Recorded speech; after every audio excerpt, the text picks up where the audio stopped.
Cool. So how's it going, Greg? Doing well. How are you? Not too bad, not too bad. How was your day? Loving that I'm getting a lot of work done. Not so much the weather. I was getting used to that 40 degrees. Yeah, me too. It's crazy how it can go from like negative 40 degrees to 40 degrees, and then you get this crazy fog and 70 degrees and swings one way or the other, and now thunder snow. Mm-hmm. That's Yeah, Iowa for you. it's coming at us right now, isn't it? Somewhere over our names. Yep. Cool. Well, all right.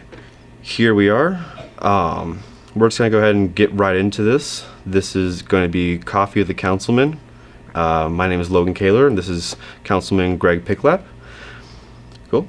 All right. So, tell me a little more about the meeting that we had on Monday, the public forum, where people could come in and talk about the information and infiltration system. Okay. We had our first public forum with our consultants that we have with the city, WHKS. They have an office in Ames, and they've done work for us in the past, and they've done this type of work in many communities across Iowa. And what this forum was a first introduction to the community on our ordinance change that we did last fall, and then also to explaining why we're doing it, the reasons behind it, how we're proceeding, the schedule, timeline, and also some security measures as well, showing people exactly what they can expect from the inspectors in the process. So we're trying to get as much information out there as possible to the public so they know it's coming, what's happening, and what the process is going to be. And this is a long-term project. It's going to be probably several years before we get through the entire community. Yeah, that's kind of what I was wondering, because they're starting in which ward? The 5th ward, or my ward, which is West Boone. Yeah. So we're looking at a 10-block radius, 10 by 10, about 600 homes. Okay. And the reason we targeted that area was specifically some complaints on some issues in our infrastructure. A homeowner, and I think Mayor Slight touched on this during the forum too. Whenever we have a rain event that hits 1.9 inches of rain, he is unable to use his home and facilities. He can't use his toilet, he can't use his shower, he can't use his sinks, and that is just unacceptable. Right. Cool. So one thing that I remember from the meeting itself was that they're talking about rubber hosing not being the correct method to pump water out of the basements in the sump pumps. What's the alternative that we're proposing? The kind of mandating? We are providing several different options to homeowners, and what we are going to be laying out is, and just to get this out there too, people are assuming they're going to have a plumber come in, they're going to have to pay a professional to do it. We are giving homeowners a lot of leeway in how they accomplish it. We are simply trying to mandate and try to figure out how we can lock in getting it out of our sanitary sewer, so that way we can stop having to deal with the massive costs that we are going to have to come up with for funding to meet the DNR mandates on the water quality. The rubber hoses that you mentioned, what was being referred to there is simply we are looking for permanent solutions, because and I had it in my home several years ago with my humidifiers and everything else. Rubber hose. Why do you have a rubber hose? It's because of the flexibility to move it wherever you want. Right. So if you have a rubber hose and you set it up that way to go into your basement drain instead of outside, then as soon as the inspector comes in and verifies that the rubber hose is outside, they leave. The homeowner can just take that and put it right back to where it was. Mm-hmm. So we are trying to make this a permanent solution, so that way it's a one-time expense, and also so it's a one-time imposition, for lack of a better term, on the homeowners. Yeah, that's fair.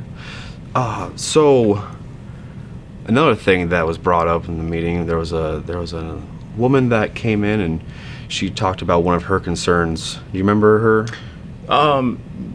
Well, there were several. Mm-hmm.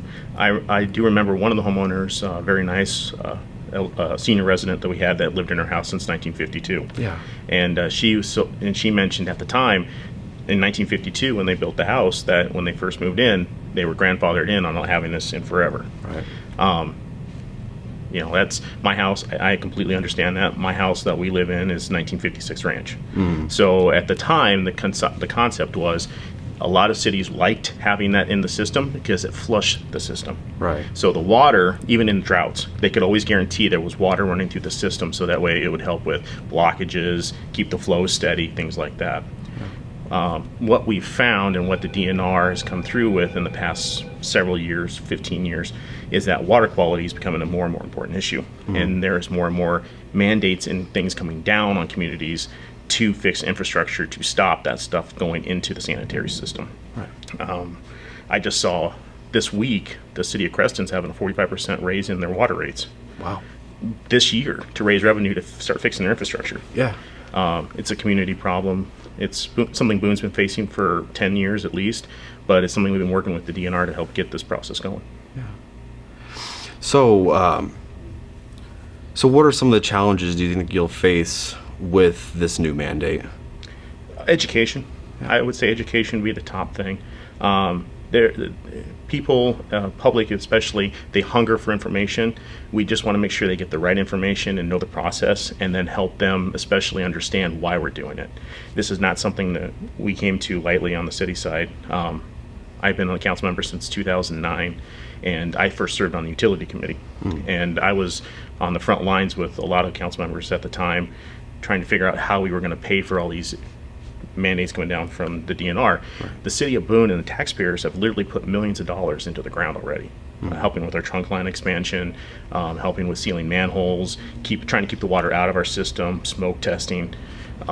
Sump pumps people usually don't think of because they only picture their sump pump. You know, it runs, it discharges, and it's gone. Our city engineer has data that shows that in a rain event, a normal rain event for Iowa, 8 homes connected to a sanitary sewer can max out our sanitary sewer. Right. So 8 homes running a sump pump during a normal everyday rain event can max out our sanitary sewer system, which makes it impossible for the system to flow the usual stuff we want it to. Yeah. Your bathrooms, your showers, your tubs, sinks. And we can either do one of two things. And it's just become cost prohibitive to build a bigger line. And we shouldn't have to build a bigger line that's only needed several times of the year. So we're looking at this as being the cheapest, easiest way for the city of Boone and their taxpayers to fix our problems. Yeah. So how much might this actually cost somebody? Say they go through the inspections, they find that they're in violation of the inspection. So what are people looking at fixing? Like, what's kind of like the standard that they need to meet? We're going to provide a window of 90 days. So the homeowner's going to have 3 more months past the initial inspection point to fix the system. And like I said earlier, we're not going to make they have to hire a professional plumber. They can do it themselves. They can figure out along the way. The sanitary sewer connection is what the city is most concerned about. Right. We want to make it as flexible as possible so homeowners can choose the route they want to take. We are looking at everything from a simple disconnection of the current system to just capping it and then redirecting the flows out of the home, to trenching and putting into a barrel rock system, to putting ice guard systems outside. I just went online before I came here just to make sure, and you can go to Menards or Lowe's, and they're priced at $10 for an ice guard system. Oh, wow. So if you're discharging and need to redirect your sump pump flows and then put it outside into your yard and put an ice guard up to make sure that it doesn't back up with ice, those ice guards cost $10. Yeah. So then you're dealing with this. And the city is looking to help with some grant funds as well, to help owners with this on a case-by-case basis. So we're not trying to make it a huge cost to the homeowners themselves. And it's a one-time expense. Yeah. Once we fix this, we're hoping that it never has to be done again. Yeah. So how can our audience get a hold of the grant funds, say they needed them? Well, right now the grant fund system is only going to be on the 10 by 10 block radius in West Boone, because that's the area we're targeting this upcoming year. Okay. We are going to be doing this on a case-by-case basis to see what the system is, because it has to be flexible for the homeowner to choose the system they want. If a homeowner can do a simple cap on their current system and redirect, then it's going to be relatively cheap. Our city engineer, Dan Scott, and another council member, David Bird, did a video that's going to be posted to YouTube that had a system. They had a bypass done in 10 minutes. Wow. Yeah, and it was only several dollars of parts from the local hardware stores. Cool. Easy peasy. Yeah. Some systems are going to be more. Our consultant ran through that again on Monday night. It's just going to be very, I want to say flexible, because we got a flexible housing situation. My house was built in '56. Right. Some homes date back to the turn of the 20th century. Some homes got built in 2017. We're just going to make sure that we have the flexibility for the homeowner so they have the ability to get it done. And this applies directly to people who have sump pumps? What if they don't have a sump pump? If they do not have a sump pump, then this ordinance change has no effect on them. Cool. Now, we're only looking at the sump pump systems. That is our focus on this program change. So if we come in and do an inspection and there's no sump pump, there's no issue, then they're off our list permanently, and then nothing has to be done at the cost of the homeowner. We are looking at sump pumps as the sole focus of this. Cool.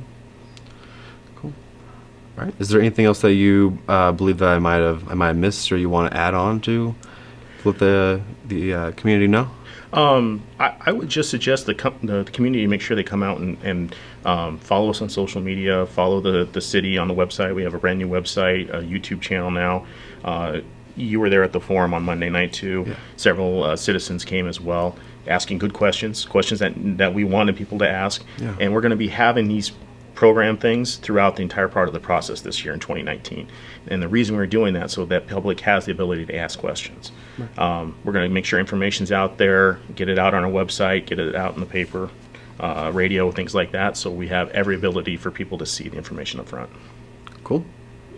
All right. Well, thanks for stopping in, Greg, and hope you have a good rest of your day. Thank you very much. This was fun. I want to look forward to the next one. Yeah, I'm excited too.